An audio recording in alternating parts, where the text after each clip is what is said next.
Yarim kechasi mast holatda katta ko'chada harakatlangan aynan ushbu fuqaroni avtomashina urib ketganligi aytilmoqda.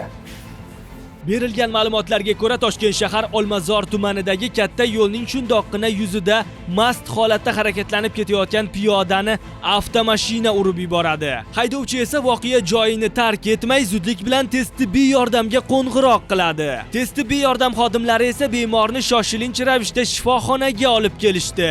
Bemor olib kelingan tez tibbiy yordam shifokorlari so'zidan yarim tunda katta yo'lda Spark avtomobili urib yuborgan. Bemor alkogol iste'mol qilganligini tasdiqlayapti. Og'zidan alkogol hidi seziladi. Yo'l transport hodisasi natijasida bemorda peshona sohasida yirtilgan jarohati, ko'plab shilingan jarohatlar, o'ng tizza sohasi chuqur ezilib yirtilgan jarohati aniqlangan. Hozirda qanday yordam ko'rsatildi?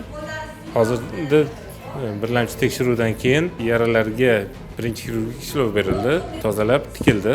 Hozir qo'shimcha tekshiruvlar o'tkaziladi va bemor statsionarda olib qolinadi. Mast holatda ko'chada bemalol harakatlangan fuqaroning hayoti mo'jiza sabab saqlab qolindi, yo'qsa u hozir oramizda yo'q bo'lishi ham mumkin edi. Shunday ekan, hurmatli fuqarolar, yuqoridagi holat sizga saboq bo'lsin. Yarim kechasi yo'llarda zinhor spirtli ichimlik ta'sirida harakatlanmang.